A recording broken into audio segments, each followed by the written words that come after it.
What if the life you are trying so hard to attract is not waiting for you to do more, but waiting for you to become empty enough to receive it? Most people believe transformation begins with addition. More effort, more strategy, more discipline, more control. They think the next level will arrive when they finally become stronger, smarter, more productive, more convincing. But there is a hidden law beneath reality that many only discover after exhaustion. What blocks your expansion is not always what you lack. Sometimes it is what you are still holding. Every attachment becomes a weight. Every identity you defend becomes a wall. Every outcome you try to force becomes a closed door in your energy. And the strange paradox is this: the moment you stop gripping life so tightly, life begins to move through you again. Emptiness is not weakness. It is not giving up. It is the sacred space where your old self stops interrupting your future self. It is the silence between who you were and who you are becoming. When you release the need to control how everything must happen, you become available to possibilities your mind could never calculate.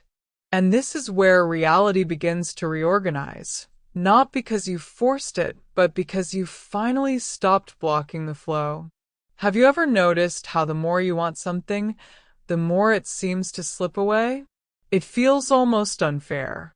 You visualize it, you think about it constantly, you plan every step, and yet something invisible keeps resisting you.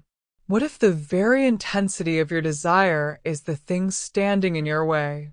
There is a subtle but powerful distortion that happens when you become obsessed with outcomes. Your energy shifts from creation to control, from expression to expectation. And without realizing it, you begin to send a signal, not of alignment, but of lack.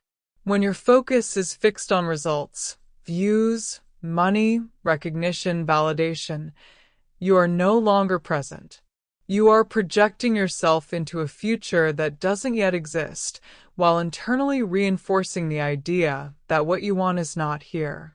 That gap, that tension creates resistance. And people feel it. Life feels it.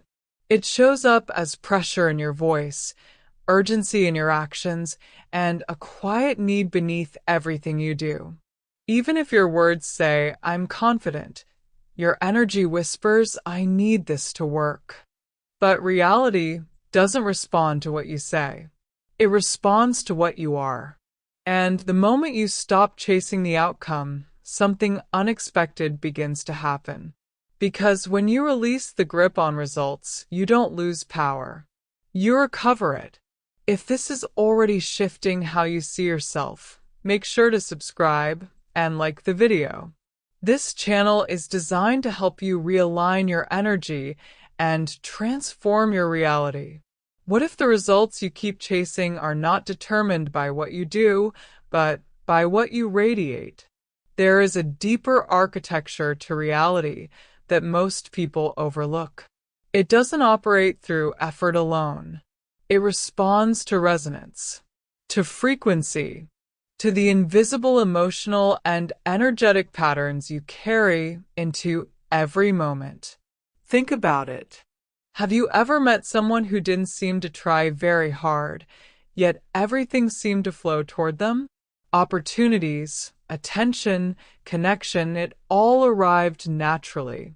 And then there are others who work endlessly, pushing, forcing, striving, yet feel stuck in the same cycle. The difference is not always strategy. It is state. Your external world is not separate from you. It reflects you, not your intentions, not your affirmations, but your dominant energy. If that energy is rooted in need, fear, or lack, it creates subtle friction in everything you touch. But when your energy is open, grounded, and self-sufficient, it becomes magnetic. This is why two people can take the same action and get completely different results. One is trying to get something. The other is expressing something. And reality always amplifies expression over need. So the real question is not, what do I need to do to get what I want? It is, what am I consistently being when I show up? Because once that shifts, everything else begins to reorganize around it. What if the moment you stopped asking, what can I get from this? Everything you want started coming to you? There is a quiet but radical shift that changes the way reality responds to you. It's not louder effort. It's not better tactics. It's a complete inversion of focus, from extraction to expression. Most people enter every situation unconsciously asking, what can I gain here? How will this benefit me? Will this give me what I want? And that subtle orientation creates tension. It places you in a position of dependency where your state is tied to the outcome. But something extraordinary happens when you flip that question. When you begin to ask, what can I give? What can I express? What value can I bring into this moment? You shift into a state of internal abundance. You are no longer waiting. You are generating. And this is where magnetism begins. Because giving in this sense is not about sacrifice or overextending yourself. It is about expressing who you already are without needing something in return. It is creative. It is effortless. It is aligned. Ironically, the more freely you give from that space, the more life reflects it back to you. Not because you're trying to earn something, but because your energy is no longer entangled in lack. So instead of chasing results, you become the source of them. And that changes everything. What if the reason things feel heavy is because you've been treating every moment as a means to an end? There is a quiet exhaustion that builds when your life becomes a series of checkpoints. Always moving towards something. Always trying to arrive. Always measuring where you are against where you think you should be. And in that constant comparison, the present moment loses its value. But here's the deeper truth. When you turn the process into a tool to reach an outcome, you disconnect from the only place where creation actually happens. Now. When your attention is locked onto results, you rush through the very moments that shape them. You lose sensitivity. You lose creativity. You lose presence. And without presence, there is no alignment, only effort. But when you begin to shift your focus, something opens. When the act itself becomes the reward, when you create, speak, build, and express because it feels true in the moment, you enter a completely different state. Time softens, resistance fades, and what once felt forced begins to flow. This is not passivity. It is precision. Because when you are fully engaged in the process, you naturally improve. You adapt. You refine. You evolve without the pressure of needing it to work. And paradoxically, that is when things start to work. Because the moment stops being a bridge to somewhere else, it becomes the place where everything begins. Have you ever wondered why some days everything feels heavy and other days everything just flows? It's not random. It's not luck. It's your state. At any given moment, you are either operating from a closed state or an open one. And this invisible shift determines how reality responds to you. A closed state is subtle, but powerful.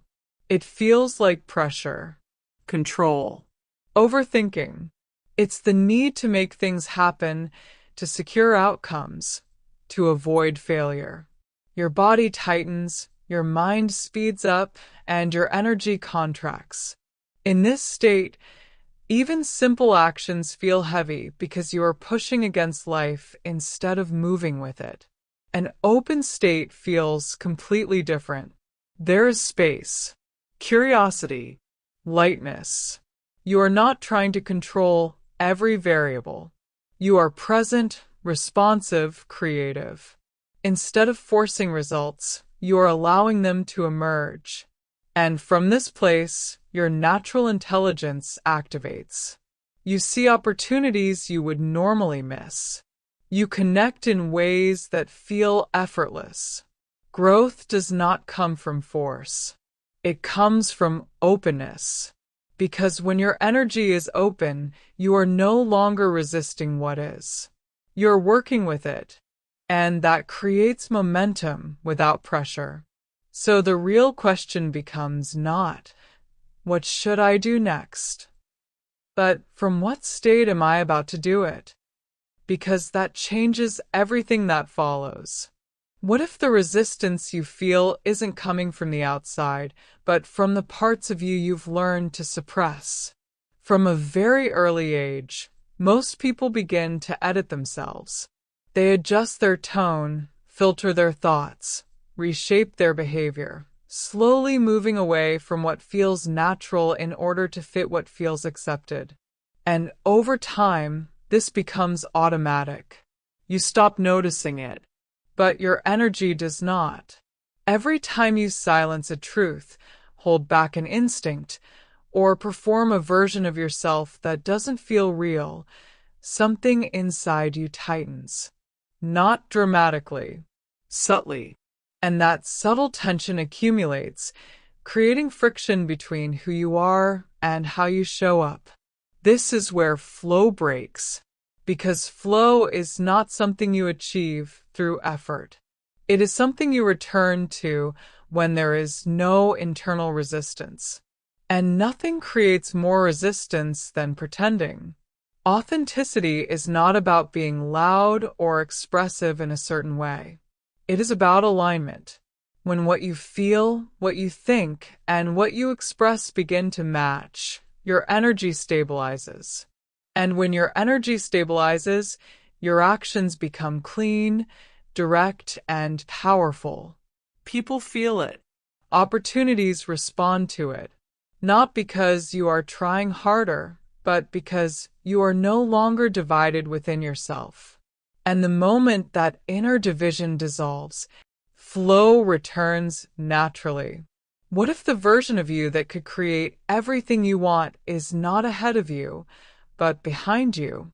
There is a moment in almost every journey where progress quietly turns into pressure, where growth becomes performance, where the more you try to evolve, the more disconnected you feel from yourself. And it often happens without you noticing. You start replacing your natural instincts with strategies, your voice with what works, your essence with what is rewarded.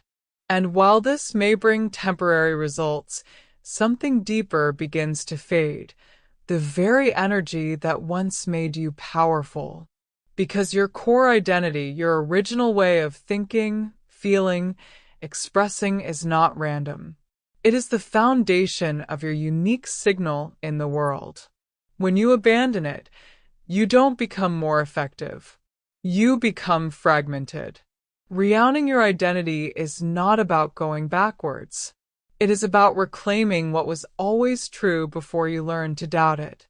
The curiosity, the boldness, the way you naturally connect, create, and see things differently.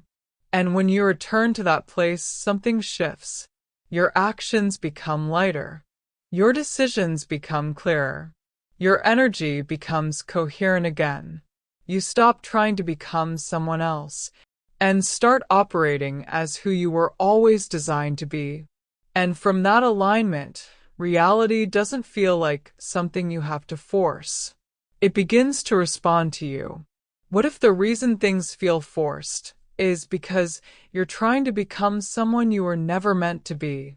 It's easy to fall into this pattern. You see someone succeeding, someone being recognized, someone living the life you want, And without realizing it, you begin to adjust yourself. You study their behavior. You imitate their tone. You replicate their strategies. And at first, it feels productive, logical, even. But beneath that imitation, something subtle is happening. You are moving further away from your own signal. Comparison creates distortion. Not because inspiration is wrong, but because copying disconnects you from the very thing that makes you powerful, your difference, your perspective, your natural way of expressing and perceiving reality. When you try to be someone else, your energy becomes inconsistent. Part of you is performing, while another part is resisting. And that internal conflict is felt in everything you do. It creates friction. But when you stop chasing external identities, something recalibrates. You begin to listen again, to trust your instincts, to allow your ideas, your voice, your rhythm to emerge without needing validation. And this is where magnetism starts to build. Because what is authentic doesn't compete. It stands out. And the moment you fully allow yourself to be seen as you are, you stop blending in with everything else. You become unmistakable. And that is where attraction begins. What if the very thing you've been trying to fix about yourself is the thing that's been blocking your power? There is a quiet resistance that lives beneath most people's actions. It doesn't always look obvious. It hides in self-improvement, in ambition, in the constant desire to become better. But underneath it, there is often a subtle rejection of what is. I'll be enough when. I'll feel confident when. I'll be ready when. And in that delay, you create distance from yourself. Self-rejection fragments your energy. One part of you is trying to move forward, while another part is holding back, waiting for permission that never fully arrives. And that internal split is felt by you, by others, by life itself. Because attraction does not come from perfection. It comes from coherence. When you begin to accept yourself, not as a concept, but as a felt state, something stabilizes inside you. You stop negotiating your worth. You stop scanning for approval. You stop shaping yourself to fit expectations. And in that stability, your energy becomes consistent, clear, magnetic. Acceptance is not resignation. It is alignment. It is the moment you stop resisting who you are and start standing in it fully. And paradoxically, that is when growth accelerates. Because when you are no longer trying to escape yourself, you become someone reality can finally meet. What if the part of you you've been trying to hide is the very part that would unlock everything? Most people associate vulnerability with weakness, exposure, risk, the possibility of being judged, misunderstood, or rejected.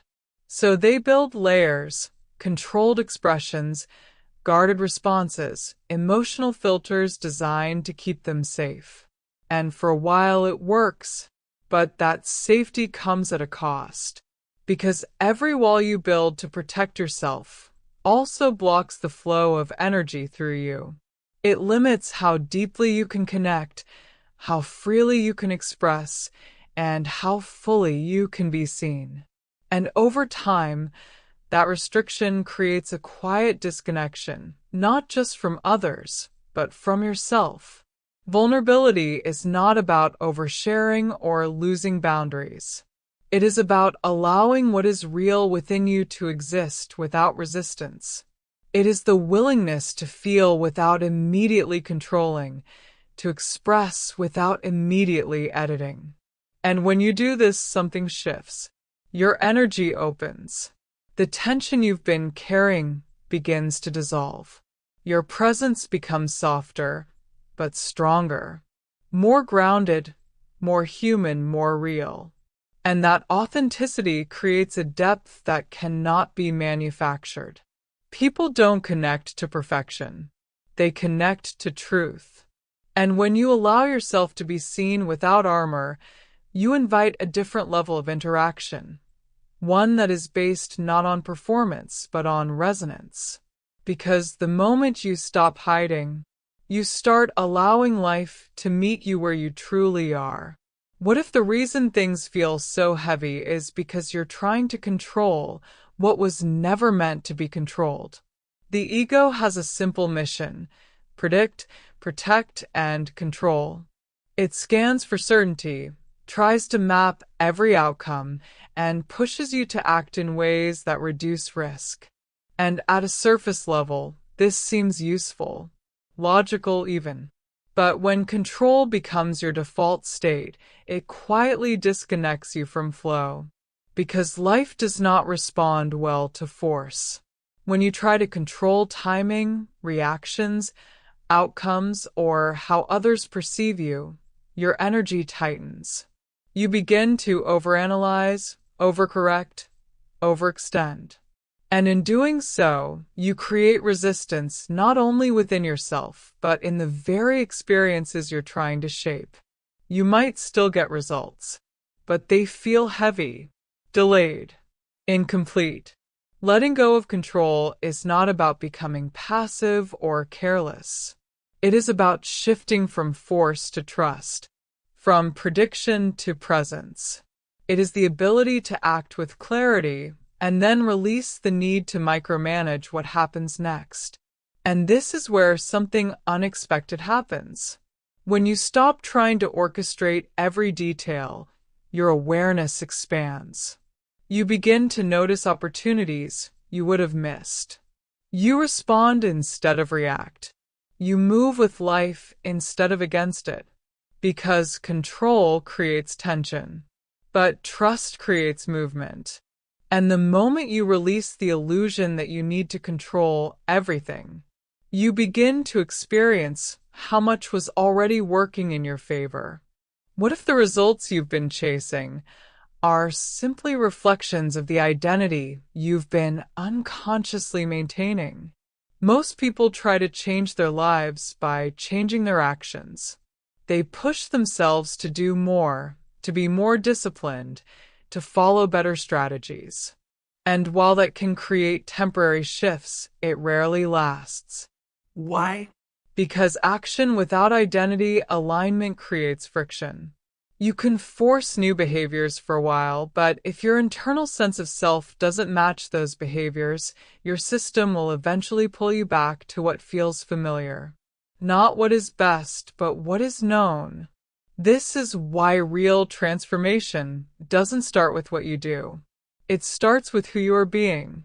There is a version of you that already exists, the version that naturally thinks, feels, and acts in alignment with the life you want. Not as an ideal, but as a frequency, a way of perceiving and responding to reality that makes certain outcomes inevitable. And the shift begins with a simple but powerful question. If I were already that version of myself, how would I be experiencing this moment right now? Not in the future. Now. When you begin to embody that identity in small, consistent ways, your energy changes. Your decisions change. Your standards change. And over time, your external reality reorganizes to match it. Because reality doesn't respond to who you want to be. It responds to who you consistently are. What if the reason nothing feels aligned is because your body thinks you're under threat? Most people try to access clarity, creativity, and intuition while operating in a state of internal tension. They push themselves to make better decisions, to be more confident, to feel inspired, but beneath it all, their system is in survival mode. And survival mode changes everything. When your nervous system perceives pressure, uncertainty, or loss of control, it shifts into protection. Your awareness narrows. Your thinking becomes reactive. Your energy contracts. In this state, your focus is not expansion, it is safety. This is why overthinking increases, why doubt feels louder, why even simple actions feel overwhelming. You are not blocked. You are protecting. But here's the key. You cannot access flow from survival. Flow exists in a completely different state, one of openness, trust, and presence. It is where your perception expands, your ideas connect effortlessly, and your actions feel guided rather than forced. And the shift between these states is not created by effort. It is created by safety.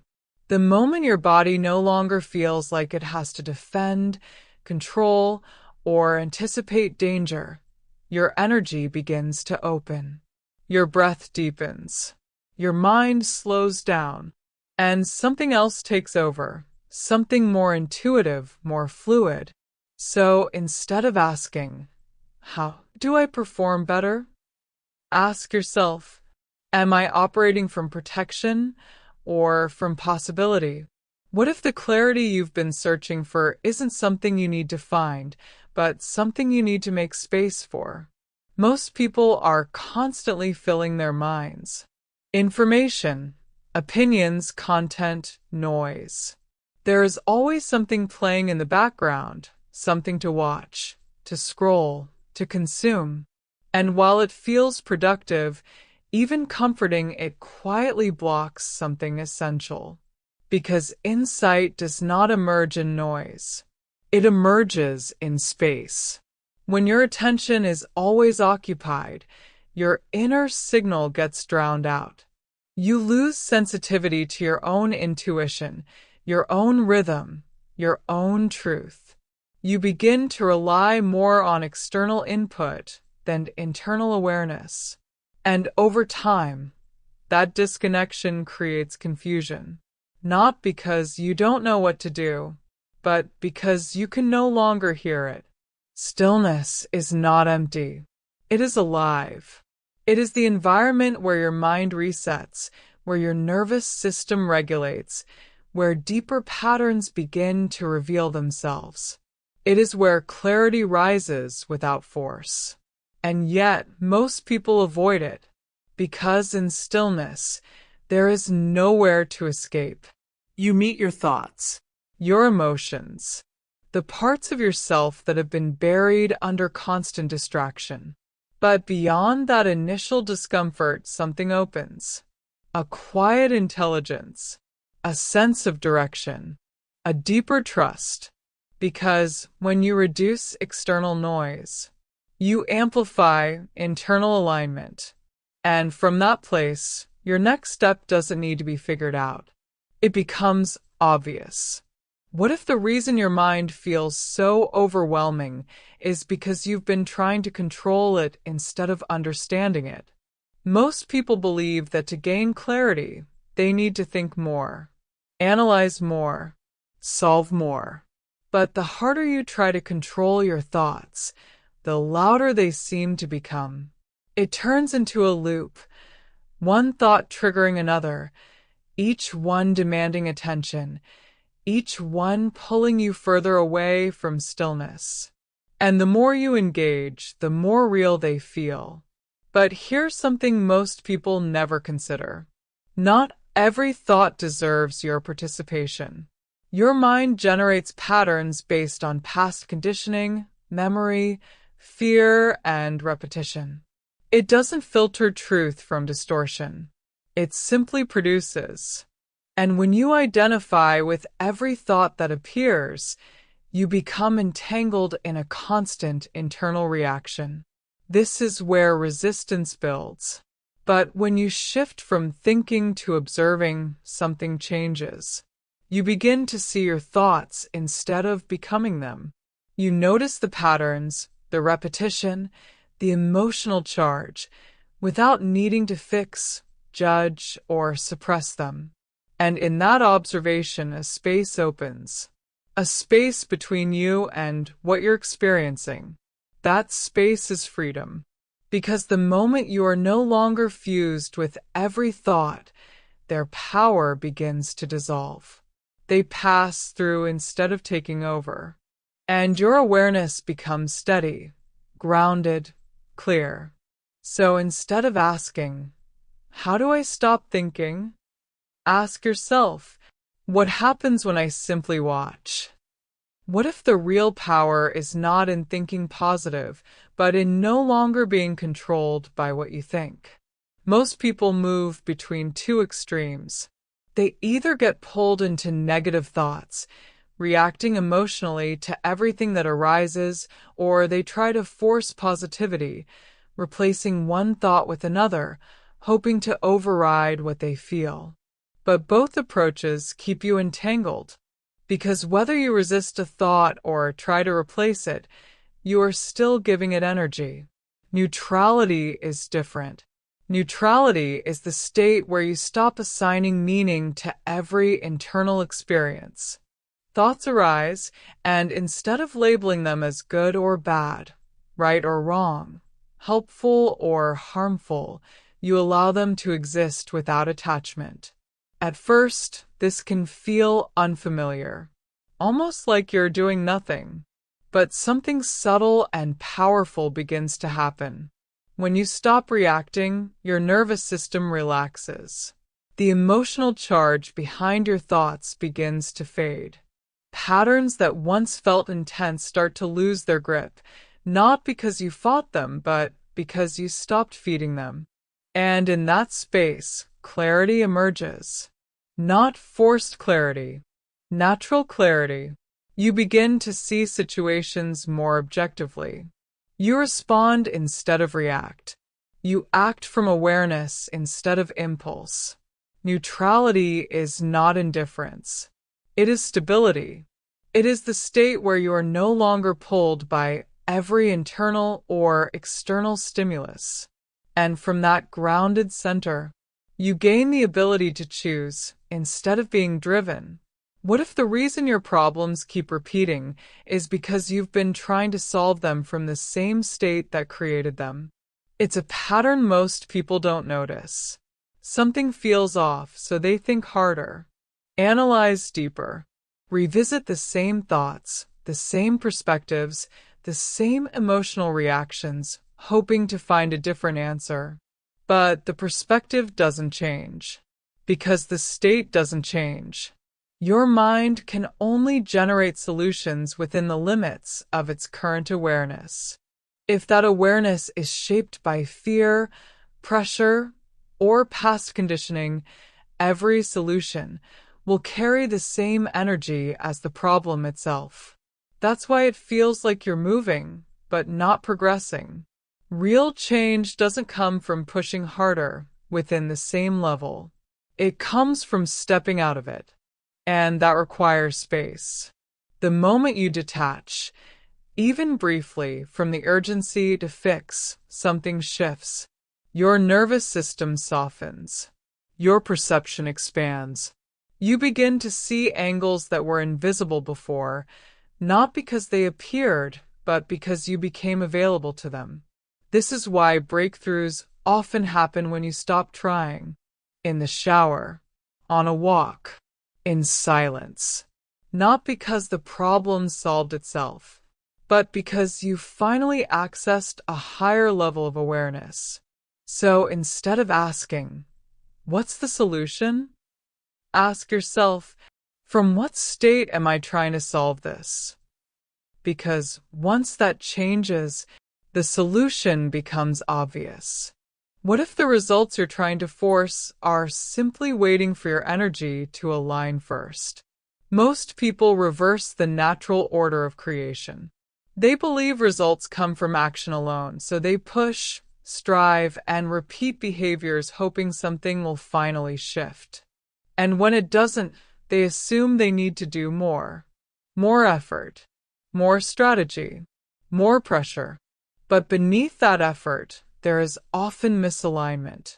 Because action without aligned energy creates inconsistency. You may move forward externally, but internally, there is tension, doubt, need. And that contradiction is felt in everything you do. This is why results feel delayed or unstable.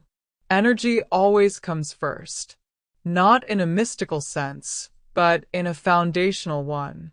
Your state determines how you perceive, how you decide, how you communicate, how you act.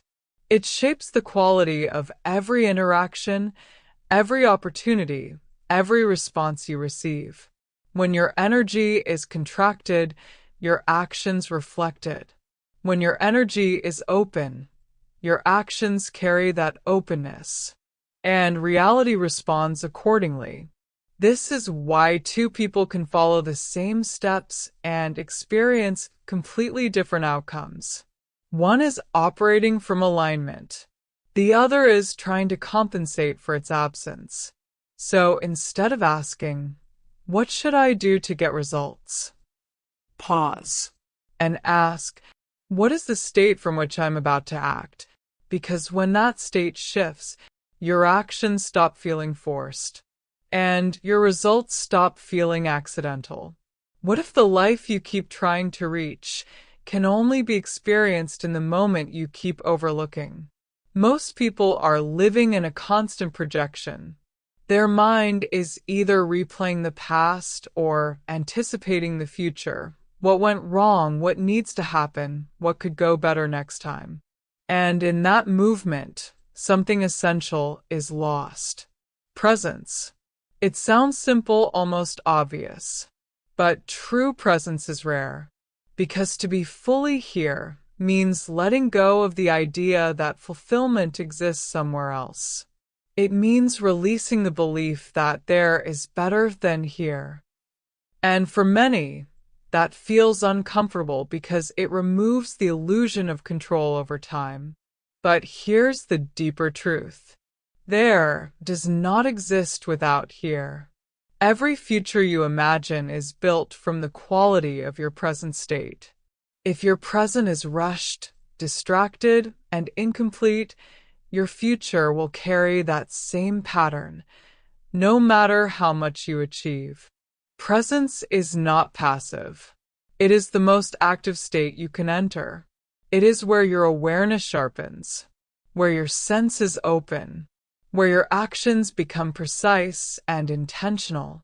And most importantly, it is where your energy becomes coherent. Because when you are fully present, there is no contradiction within you, no pull toward the past, no tension toward the future, just clarity. And from that clarity, life doesn't feel like something you are chasing. It feels like something you are finally living. What if the breakthrough you're waiting for is already building in areas you're not paying attention to? Most people isolate their efforts. They try to fix one part of life while ignoring the rest. More focus on money, less on health.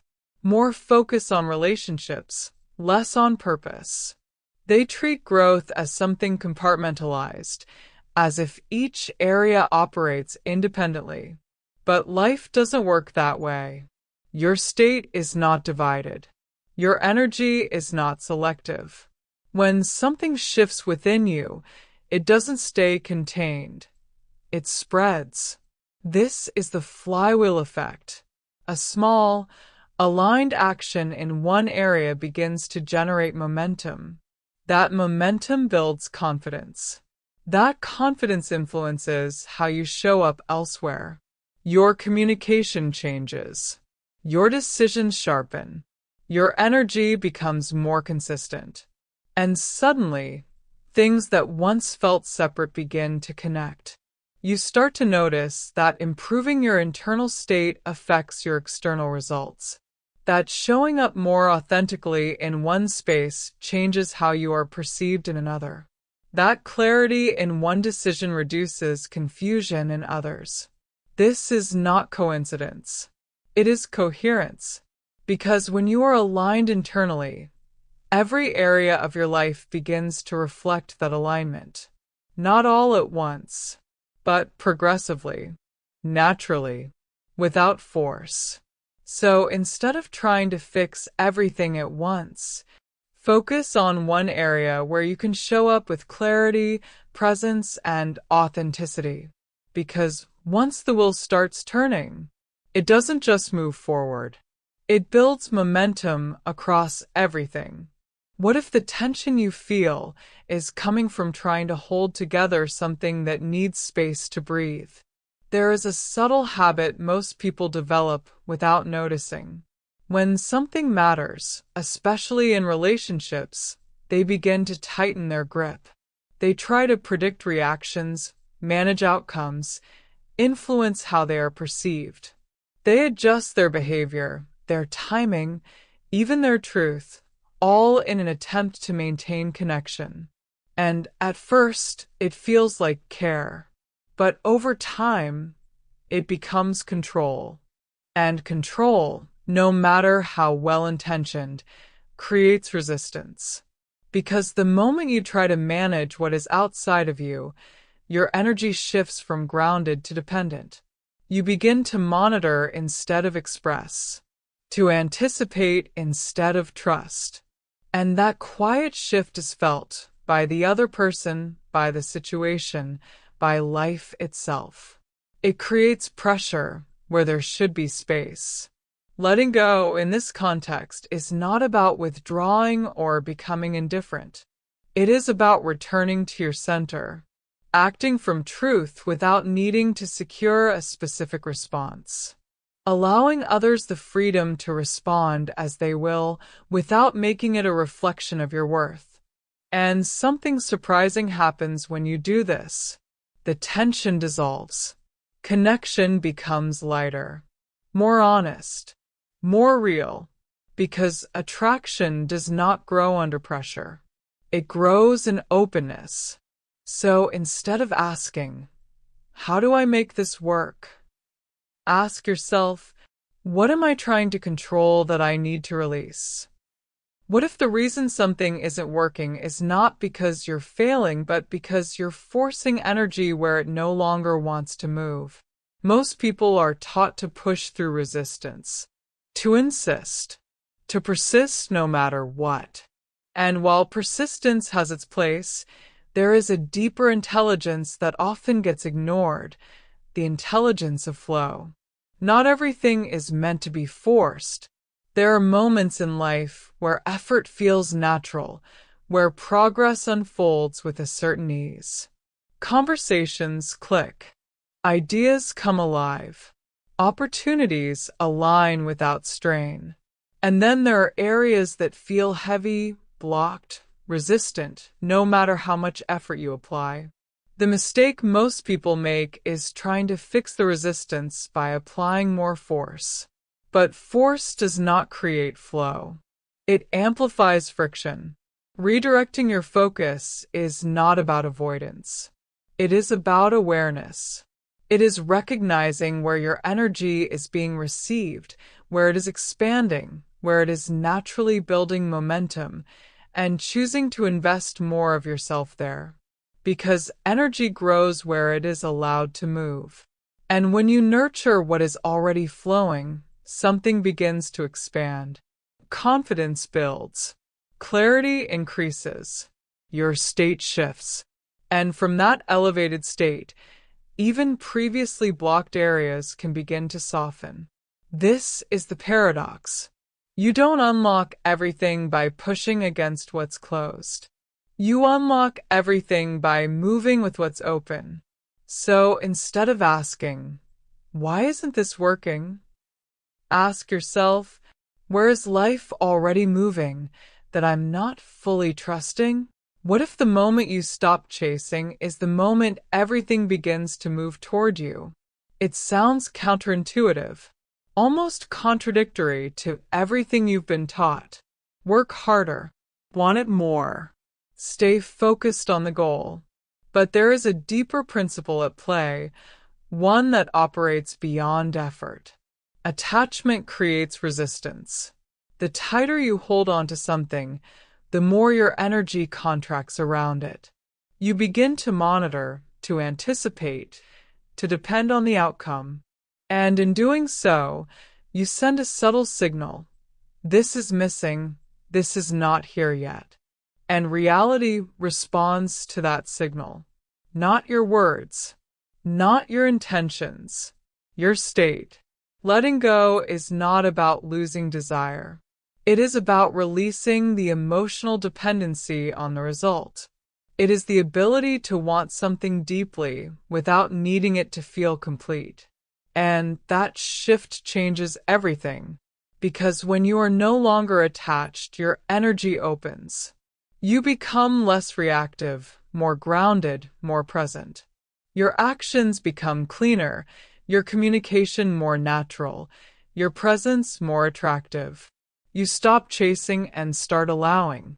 And this is where magnetism emerges, not from effort, but from alignment, from the quiet confidence of someone who is already whole, already grounded, already complete, regardless of what happens next. And paradoxically, that is when things begin to arrive, not because you force them, but because there is finally space for them to reach you. What if everything you've been searching for could be distilled into a simple shift in how you live each moment? After everything we've explored, it becomes clear that transformation is not about complexity. It is not about mastering endless techniques or chasing perfect conditions. It is about alignment, consistent, embodied, lived alignment.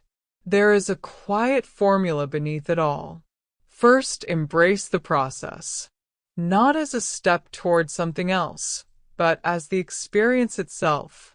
When you stop rushing toward results, you begin to access the depth, clarity, and precision that only presence can offer.